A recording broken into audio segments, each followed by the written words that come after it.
Evening. I'm Lieutenant Tina Jones, the Portland Police Bureau Public Information Officer. We are here to provide updates about today's demonstration events in downtown Portland. These updates will be transcribed and posted to our website after the press conference. First, I would like to introduce to you Mayor Ted Wheeler. Mayor? Thank you. Well, good evening. Thank you for being here. I'd like to start off by thanking the Chief and the men and women of the Portland Police Bureau and all of our collaborating law enforcement partners for the very hard work that they did today. This was obviously a difficult task that they were required to do, and they performed like the professionals that I know that they are. This was a dynamic event with demonstrators frequently moving from one part of the city to others, and that made the job even more difficult. Given the continuing movement and the number of people involved, I'm grateful that this was largely a peaceful event. Police did an exemplary job of de-escalating the situation, keeping the extremists on both sides separated for the most part, and preventing people who wanted to engage in acts of violence from confronting each other. When these events take place, we always have exactly the same goals. First, we want to protect the safety of the public. Second, we want to make sure that the city continues to function. Third, we want to protect people's rights to assembly and to express their opinions. And fourth and finally, we of course want to enforce the law. Based on the information that we've been receiving over the last several weeks, we were preparing for and planning for a worst case scenario. And I'm very pleased that at least so far, this did not happen. The weeks of planning and preparation by the police, the assistance offered by our federal, state, and local law enforcement partners helped to uphold the overall safety of the public here in the city of Portland. City bureaus also collaborated with our federal and our regional partners in an unprecedented manner, and I want to thank them for that. Everyone came together, and as the mayor of this great city, it's been humbling to witness that. You've heard me say it repeatedly. This is our city. This is our home. We do not tolerate violence here, and those who engage in violence will be held accountable. Thanks to the dedication and hard work of the Police Bureau and our associated law enforcement partners, we did just that. Thank you. Thank you, Mayor. Thank you. Now I would like to introduce to you Portland Police Chief Danielle Outlaw. Good evening. Good evening. Thank you. We had two primary goals today. The first one was to keep everyone safe, including demonstrators, Portlanders, visitors, and officers. And the second was to facilitate everyone's ability to exercise their First Amendment rights of free speech and assembly. PPB used every available officer today to ensure that we could achieve these goals, and we called upon a number of local, state, and federal partners to help us.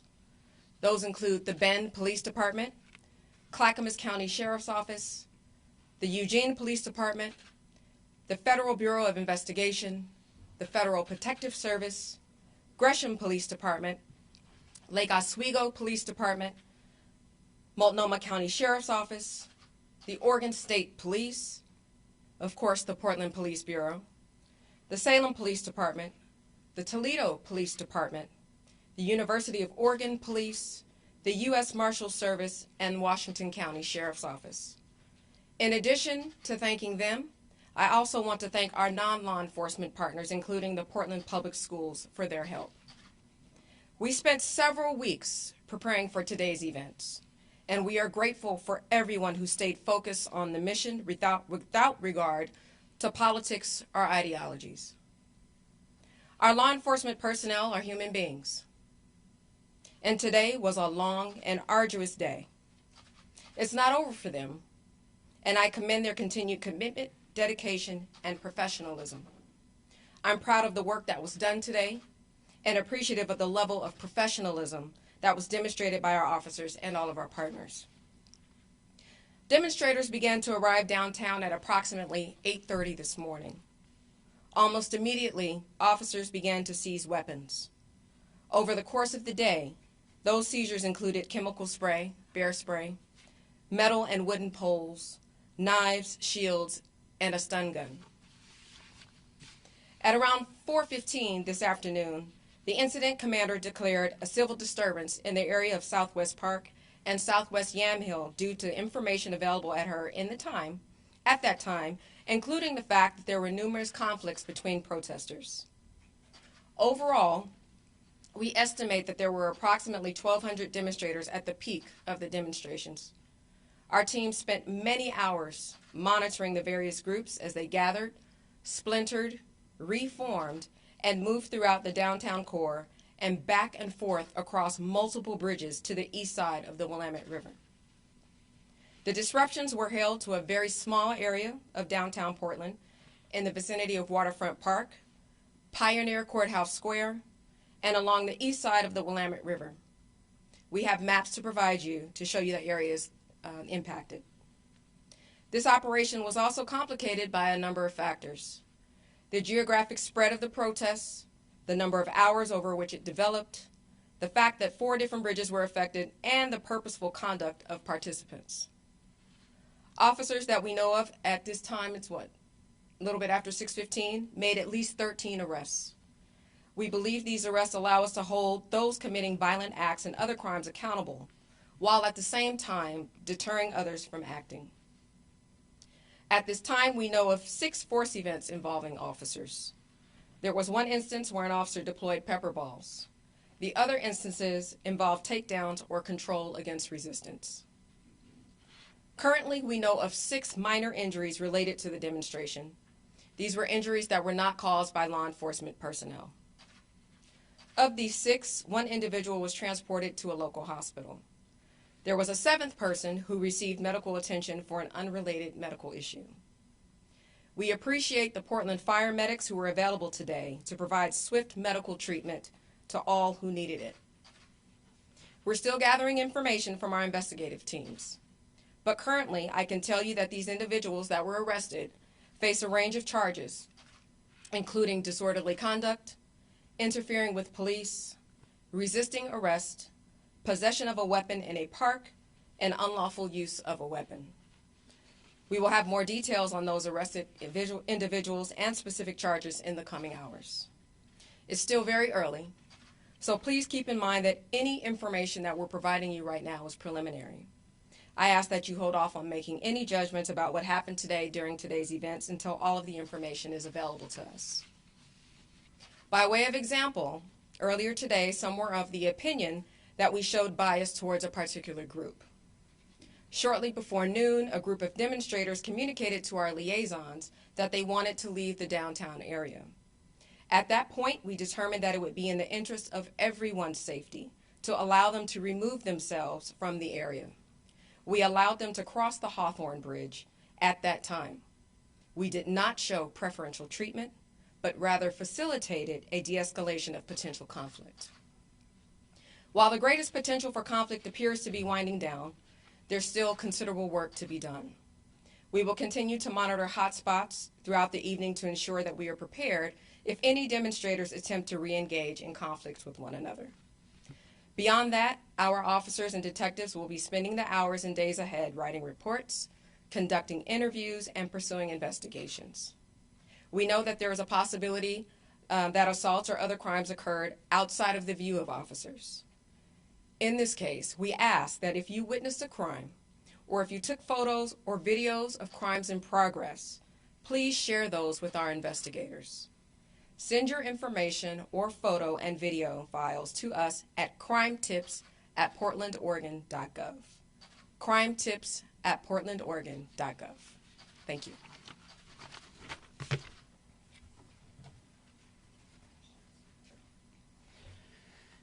So we're able to take a few questions if anyone has them. Blair? So the city announced it would be closing the Hawthorne Bridge yesterday. Was that part of a pre-planned strategy to give the Craft Boys an exit? The closure of the Hawthorne Bridge was done for safety reasons, and the chief already covered the reason why one particular group was allowed to use the bridge for safety. Yes, you guys brought many law enforcement officers out here today. You guys did a great job. But Joe Biggs mentioned he'll be hired every month. Do you guys plan to do the exact same thing every month to counteract these type of demonstrations? Every event that we learn of is different, and we make an assessment based on what information we have out there. The City of Portland in 2018 had 200 demonstrations in the downtown core area, and the vast majority of those did not require law enforcement presence. One Thank quick you. follow-up, if I could. You said you disarmed protesters today as far as shields, sticks, and pepper spray, as you said. Why was not done in previous demonstrations when you had forewarning that they were going to happen? I'm not going to speak to specifics for prior demonstrations for a variety of reasons. Tina, I'd like to comment on Joe Sure. Biggs' comment. Listen, here in Portland, Oregon, we support the rights of people to assemble, and we support the rights of people to express their opinions. But when we have people like Joe Biggs from out of state say that they're going to come here every single month until we do whatever it is they think we should be doing, I want to give this some context. These types of demonstrations and the kind of response that we had to put in place today cost millions of dollars. And if we're spending money here today doing this, those are resources that could go to other top priorities in this community. So they're, number one, misusing public taxpayer resources, and I hope they think about that. More importantly, I hope that he understands that in this national environment where we had some mass shootings just a little over a week ago, there is an environment of fear. That is national. It's not unique to Portland. But at a time when people are expressing hatred, at a time when people are expressing intolerance, when there's rhetoric that is aimed predominantly at women and people of color and immigrants, it creates a sense of uncertainty and a sense of fear. And so Mr. Biggs and others saying that they're going to come here, that feeds in to that sense of fear. So I want to be very clear. We do not want him here in my city, period. So you plan to call this out next month? We chose to arrive next month. You plan to have the same kind of As often as I need to. Okay, next question. Did you have any contact with Mr. Biggs? Did Mr. Biggs contact the police department or Mr. Mayor before he came here? Did you guys have any contact with him? I can. Our community, our Kip, before you don't mind introducing yourself? I haven't met everyone in the room before you speak. J.V. Ramakrishnan, I'm with the Oregon. Thank you. So our officers with our liaison team had, prior to the event and during the event, made outreach efforts by phone, in person, and also solicited event organizers to reach out to them in a variety of means. We are not outing or saying exactly who we talked to, but we have made these efforts in a clear attempt to increase the safety of this event for everyone involved. Tim Gordon, KGW. Mayor, is this a new era in policing these dueling events here in Portland, what we saw today? I don't know. As you know, the culture of protest and counter-protest has been with our city for decades. As you also know, Article 1, Section 8 of the Oregon Constitution gives individuals the most or amongst the most expansive First Amendment rights of any state anywhere in the United States. Those rights extend beyond what is actually in the U.S. Constitution, so there's always been that desire to defend and protect that core American value of free speech and assembly. We had over 200 demonstrations in Portland over the course of the last year, and most of them don't get any attention at all. We had a small handful that led to any violence whatsoever. Those tend to get the lion's share of the attention.